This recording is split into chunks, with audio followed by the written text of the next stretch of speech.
দিনহাটা চওড়াহাট এলাকায় gas cylinder বোঝাই ট্রাকের সঙ্গে সাইকেলের সংঘর্ষ, গুরুতর আহত পৌরসভার কর্মী। রবিবার রাতে আনুমানিক 8:30 নাগাদ এই দুর্ঘটনা ঘটে।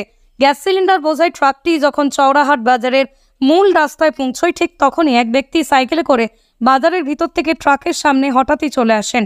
ঠিক তখনই ট্রাকটি ধাক্কা মারে সাইকেলে। ট্রাকের ধাক্কায় সাইকেল আরোহী গুরুতর আহত হন। সাইকেলটি দুমড়ে মুচড়ে যায়। এরপরে স্থানীয় বাজারের লোকজন গুরুতর আহত অবস্থায় সাইকেল আরোহীকে দিনহাটা মহকুমা হাসপাতালে ভর্তি করান চিকিৎসার জন্য। খবর পেয়ে ঘটনাস্থলে পৌঁছয় দিনহাটা থানার পুলিশ এবং দিনহাটা পৌরসভার চেয়ারম্যান গৌরীশঙ্কর মাহেশ্বরী। এরপরই দিনহাটা থানার পুলিশ ট্রাকটিকে আটক করে থানায় নিয়ে যায়। পাশাপাশি গৌরীশঙ্কর মাহেশ্বরী জানান, গুরুতর আহত সাইকেল আরোহী পৌরসভার কর্মী, তার নাম বিজয়। তিনি বাজার করে বাড়ি ফিরছিলেন, তখন দুর্ঘটনা ঘটে এবং গ্যাস সিলিন্ডার বোঝাই ট্রাকটি গীতালদহ থেকে ফিরছিল বলেও জানান তিনি। আপনার বাইক কেনার স্বপ্ন এবার হবে পূরণ, কারণ আমান হোন্ডা নিয়ে এসেছে একেবারে স্বল্প ডাউন পেমেন্টে বাইক বা স্কুটার কেনার সুবর্ণ সুযোগ। বিনা অ্যাকাউন্ট, লো সিভিল, ন্যূনতম ডকুমেন্টে আজই নিয়ে যান স্বপ্নের বাইক আপনার বাড়িতে। অতিরিক্ত ছাড় পেতে আজই যোগাযোগ করুন বামনহাট আমান হোন্ডা শোরুমে। শর্তাবলী প্রযোজ্য। যোগাযোগ করুন 9002805414। হয়ে গেল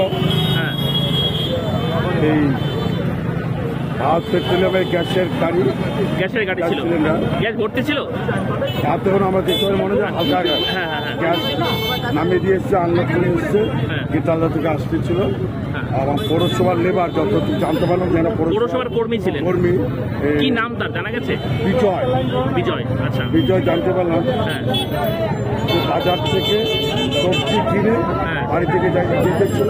সেই সময় গ্যাসের গাড়ি সাইকেলে ছিল জানা গেছে, সাইকেল ছিল, গ্যাসের গাড়ি ধাক্কা মারতে গাড়ির তলে পড়ে যাওয়াতে চাকা গাড়ির সামনের চাকা পায়ের উপর থেকে গেছে এবং খুব সাংঘাতিকভাবে আশঙ্কাজনক অবস্থায় যেটা হসপিটালে ভর্তি, তার ট্রিটমেন্ট চলছে।